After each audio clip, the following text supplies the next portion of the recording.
Greetings everyone! Welcome to another retro review of Sonic Universe, and we are doing issue 32, Scourge Lockdown Part 4. Well, it is chaos in Zone Jail. It's a breakout. It's jailbreak time. Woo! It's all chaos and prisoners are rioting everywhere. And Scourge is free of his inhibitor collar. And oh boy, he wants sweet revenge. Now, the Warden, being the guy he is, he will not take this lying down.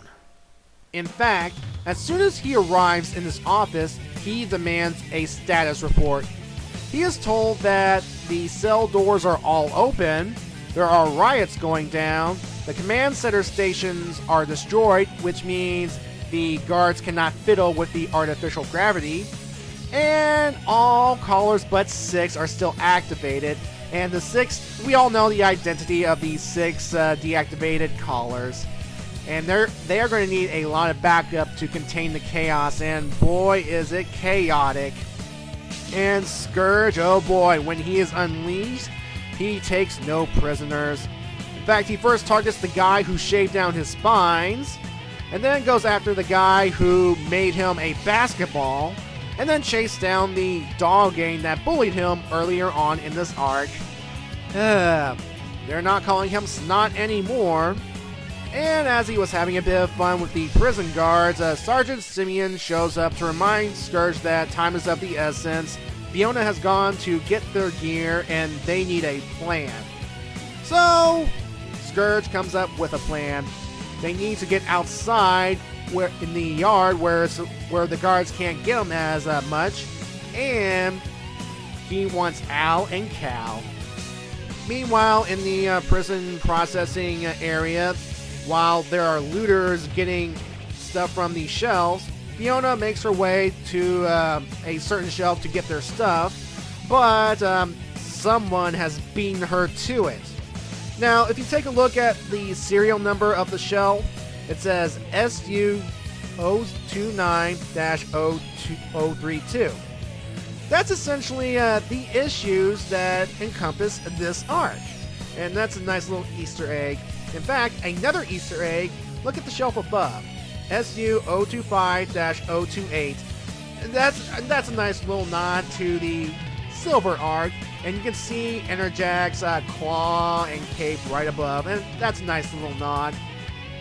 Anyway, the one who has stolen Fiona and the Destructrix stuff and Scourge's stuff is alternate Skunk Boy. Alright, so they brought Al and Cal before Scourge, and Scourge is like, yeah, you were with me when I was nothing. We shared meals and you kept me company. I'm getting my revenge, so it's about time you two got yours as well. So he ordered Simeon to rip off their collars, and just as they do so, they revert back into their robotic killer modes, and they start blasting things away. And this provides not only more chaos, it gets them out into the yard and exit. So the Destructrix just plow through any prisoner that gets in their way, so, well. And Scourge is enjoying the moment until Fiona shows up, saying that someone has swiped their gear, and they need it because they cannot survive without it, and they don't know if they can last in this twisted sideways gravity. Lightning picks up that there are reinforcements coming in the form of Zone Comp speeding in and teleporting in. So, they're in a pickle. They have a dilemma to solve. They need to find their gear and get out quickly. So Scourge formulates that their stuff is somewhere in the processing center still. And he essentially orders Lightning Lynx to listen for the sound of the warp ring and for Predator to hunt them down. And he's going to order the rest of the Destructrix to stay with them, because if they have to fight for their stuff, they want to be quick, quick, quick. In the meantime, Scourge will provide the much needed distraction by taking on everybody in jail at once. Boy, he's going to enjoy this. And so, as the Destructrix go locate their stuff, they essentially apologize to Fiona that Scourge was worth the trouble. And, well, Scourge is he's really enjoying his revenge, pounding zone cops, other prisoners, all while Vertical and Horizontal are still blasting away.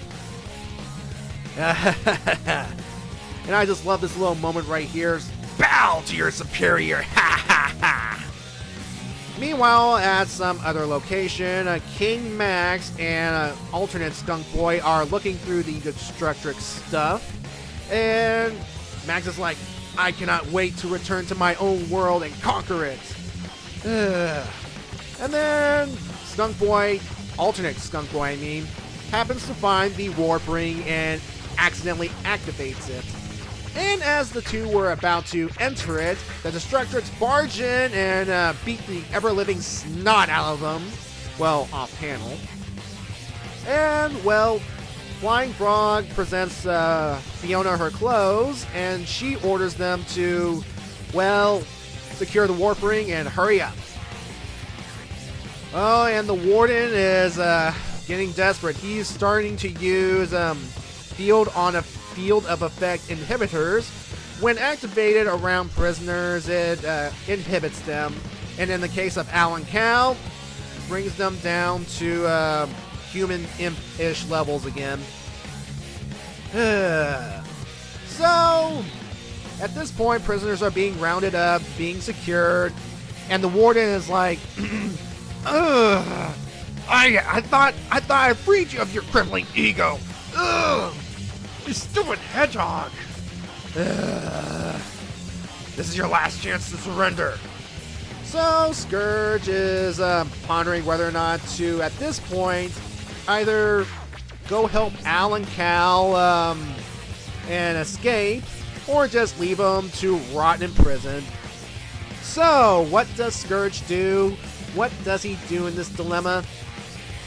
He leaves them behind, because, well, you know, if it was Sonic in this position, he would rescue Al and Cal, no problem.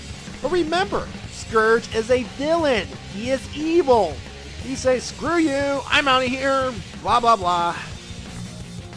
So, Scourge makes it into the yard, and the Warden's like, fire everything! I want him stopped now! The Destructrix, with their gear back on and the warp ring in hand, decides to use it to escape the prison, and as the inhibitors were coming towards them, well, they escape. And, well, in the aftermath of the riots, the cells were destroyed, most of the prisoners are kept in the yard, and Sonic is here saying that he warned him, and the Warden's like, when are you going to track him down? Sonic's like, the war with Nega, the Prime Zone mess, and this riot has seriously thinned out our numbers, and it's more likely that Scourge went back to his home dimension, and I hope he stays there. So we go back to Scourge's home world of Mobius, and, well, Fiona explains that she brought him here because Dr. Creepy Von Evil Finitibus has a job for them to do here. However, Scourge has other plans with the Destructrix. He has plans for his world and plans for Sonic's world. And the last page of this issue is once again a little preview into the next story arc. We see that in the Geigen Mountains, the Babylon rogues have found something. And what did they find? Well, we'll find out in the next issue. Well, Scourge is out. He is free, and I do not mind this. I like Scourge. Well, one, he's green, and green is my favorite color. And two, he represents something like he represents Sonic if he had no moral code. And I kind of like that. I mean, don't you ever wish that one day that you pretty much are frustrated, stressed, don't give a crap anymore, you just want to unleash, be bad, without worry of consequences. That's how I kind of see Scourge, especially in this scenario. And this whole arc here, this whole 4th-issue arc, it's kind of a paradox because essentially it pretty much contains Archie characters. It stars essentially Archie characters. But when you think about it, they're alternate versions of Sega characters. I mean, Scourge it's pretty much a green evil Sonic. There are alternate versions of Robotnik, alternate versions of Sonic, who is a cop. There was a therapist who was Rouge the Bat. So it's kind, like I said, this is kind of a paradox going on. It's weird. Anyway, Tracy again provides the pencils, and Steve Downer is back again doing the colors. And I'm getting used to Steve Downer's little coloring going on, so yeah. So, Scourge has plans for the Destructrix. Oh boy. I would like to see the look of Miles' face when Scourge and Fiona and the Destructrix show up on their doorstep. The Suppression Squad. They are going to pee in their pants when they show up. I can just... Oh man, seeing that image alone would be worth it. And oh man, and Flying Frog, that little image of you once attempting to put on Fiona's clothes. Thank you for the image. Thank you for that image, Ian. That's just what I needed to see. Thank you very much.